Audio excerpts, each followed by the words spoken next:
I'll be speaking on Maurycy Szymel, or Moshe Szymel, a Jewish Polish poet of early 20th century, and his split identity, and his progression into becoming a Yiddish poet, and motherly figure that drew him. I first approached Maurycy Szymel as a reader and as a translator, and lastly as a researcher. And it was quite an intuitive process for me, since his poetry is very explicit, and it was intuitively tangible for me to interpret some images and connect them. And as I dig further,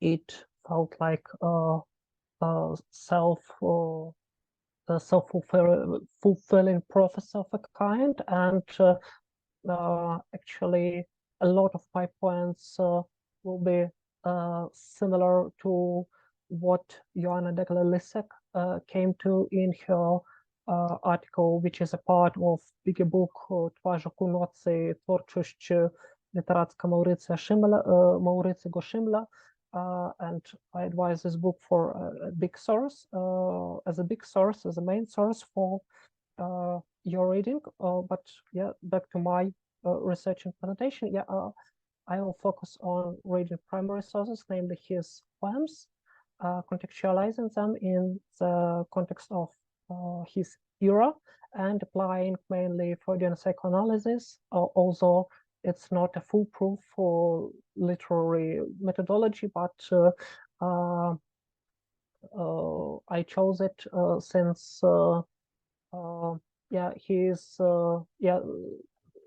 Freud and his method is very prominent for his era, and particularly for the Jewish modernist poets, it is very much applicable, and one can see Oedipal trauma and motherly and fatherly traumas everywhere in, for example, a bit earlier generation of Tlushim, of uprooted early modern Hebrew poets, and this is very much the case of Maurycy Szymel. And without further ado, moving on. So the short biography, the name, the years of his life. He debuted in, he got his debut in 30s, and his poems are very introspective. He wasn't very, he wrote in Polish his first 3 collections, and then he switched into Yiddish, and there was surely several intentions. Joanna Lissek names a lot of them, namely the political tumult, the worsening of the conditions of Jews living in Polish state, and in Europe in general. But one can, my intention is to shift this focus a little bit into his own introspective inner life, which was of course dictated and formed by the political conditions, but also very much of his personal choices and dilemmas. Okay, so these are the covers of his collections, and yes, the first 3 in Polish, as I said, and first of them is Powrót do domu, Homecoming. His first one, and actually it's a basis of his poetry, of his poetical identity, and the question, the quest that he declares to come home is very telling about his longing for redemption, as I interpret it.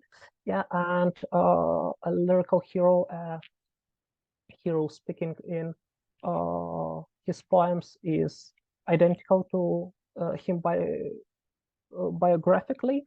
And the imagery he uses is full of nocturnal imagery, of night, of shtetl at night, of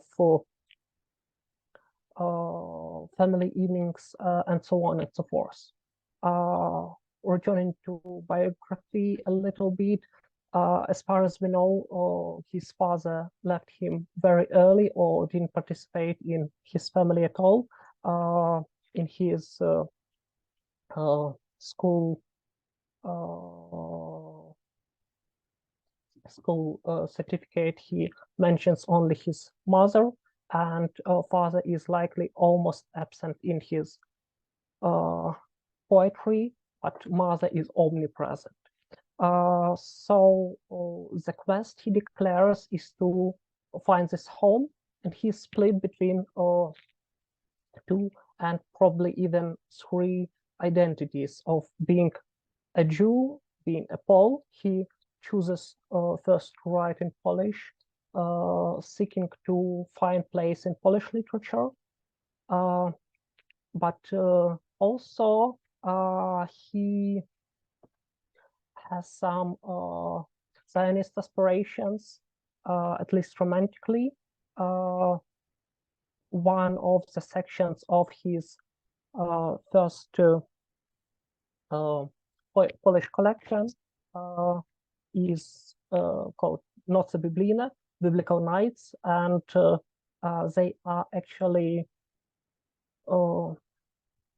focused on Zionist imagery of biblical and modern day Palestine.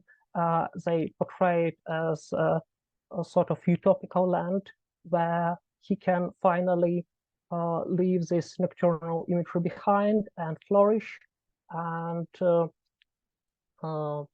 his Zionist poems are quite archetypical, very saying of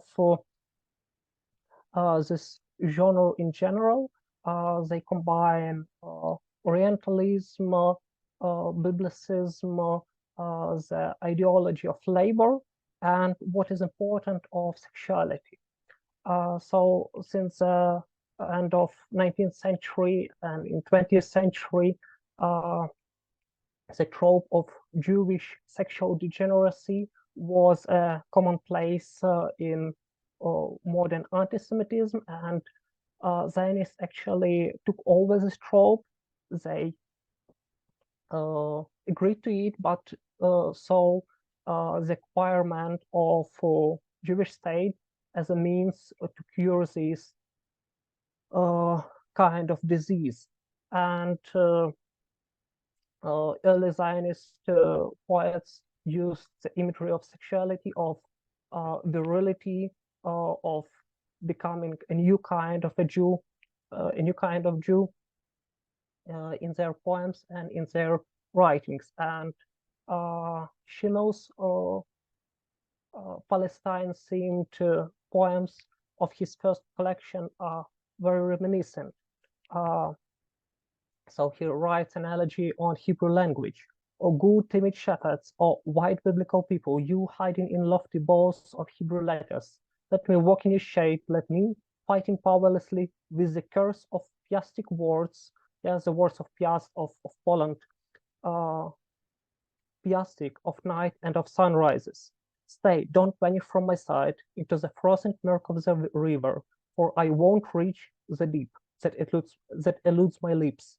It is so lonesome to see the fatherland through the dimmed eyes of the prophet, to evoke it with a foreign word, and to love with a distant love. Probably the most telling poem of this collection is Let Us Make Love, by Louis Michel. Let us make love under the sky full of green and sinnings. Hearty Hebrew knights raised their hands from the plows. Let us bow to the night high. Let us bow to the unbound trees. The moon flows on the roads like a long sparkling ribbon. Let us go into our fields, into swinging meadows. Let us sow with the kisses the scolding and young love, all meadow, all water. Very noteworthy is the use of the word hebraiski, Hebrew, contrasted with the use of Żydowski, yeah, Jewish Yiddish in most of the poems, yeah, and most of the discourse on Goles Jews in Shimon and Thursday. He also evokes the image of Ruth and Boaz to portray them in a kind of a as a kind of a sexual ideal that brings forth the sun, and this sun surely has prophetic messianic readings to this. First of all, it's the sun shakes a glowing red goblet. One can remember a half a becher in the rechte hand, and also, of course, it's a birth of David the king, the new Messiah that he longs for. But already in his next collection of poems, he is disillusioned in biblicality, and he disregards and forsakes this strain of his poetry. He never got to go to Palestine. The close friend of him, Anda Ecker, was able to, but she returned and then died from tuberculosis, as far as I remember. And Palestine, the Zionist ideal, Zionist utopia that allowed for this kind of virility he expresses, was done for him, was forever a dream. Already in his third collection, he rethinks biblical imagery in more dramatic, more tragic ways. For example, Samson and Delilah and Esau and Jacob are probably one of the most telling examples. One can talk about three lullabies and the genre of lullaby that occurs throughout of his verse. In his first collection, lullaby is once again this utopical dream of acquiring land and loving and being loved, and living a fairy tale. And already his second collection presents another lullaby, a lullaby of his real mother and of unfulfilled promises. And you promised me raisins and almonds. Now only your tears remain on my hands. And throughout his collections further on, we will see the disillusionment of messianic, of prophetic promises, and of sacredness of Jewish holidays. And finally, in his last collection, and I'll speak a little bit more on his Yiddish, namely, collection, lullaby is addressed to his unborn son, where he speaks to his dead son, unborn son, son who will never be born, and retelling this disillusionment, that there is not such a thing as a fairy tale in this world. In his third collection, he writes a love poem to a lady in love with her son, and clearly a motherly figure is he turns a motherly figure into an object for his love and for his erotic aspirations. One can also speak about the case of auto-translation. He has a number of them in his last collection. Yes, the translations from his previous poems from Polish to Yiddish. One of them is Mama's Scolding, or Matka Gdera, and Der Mama's Taines, Mama's Scolding, where he basically scolds himself for being such a bad, wild child, writing poems instead of helping his mother, and one could read guilt, self-guilt for his mother's premature death. Another example of self-translations is this one, A Triptych on Love, is shortened in his Yiddish translation, and only the very pessimistic part remains. Yeah, in the original, it describes a threefold love night of lovemaking with a woman who he then gets to detest. And the new poem is a condensation of this. Only the disillusionment, the abyss of our loneliness remains. He disregards the idea of sexual pleasure, of erotic pleasure, and even further, he, in so-called moralizing poem, Wiersz moralizatorski, moralizatory's Lied, he disregards affecting nation, which can be also connected to the idea of Shabbos, of not doing avoda, of ceasing to act, of returning to primordial state and thus redeeming oneself. So to summarize, throughout his artistic life,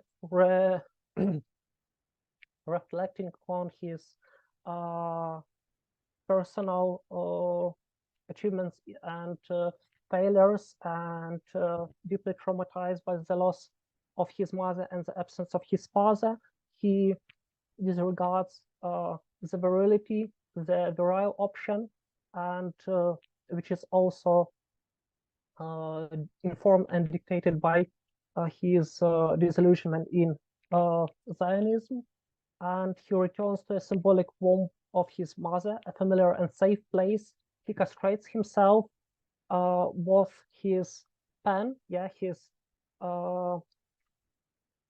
creative potential, and his sexuality, and he returns to his motherly language, Mamloshen. And Melecharovich, writing a short biography on him, notes this, that this was the case, and Yiddish was very motherly and very feminine for him, and Ravich even describes him as a soft, a bit feminine person. So such was the case, and this study can be extended and can be a sort of a case study for further research of Yiddish Polish modernists, or Yiddish modernists in general. Thank you for your attention, and sorry for taking too much time, possibly.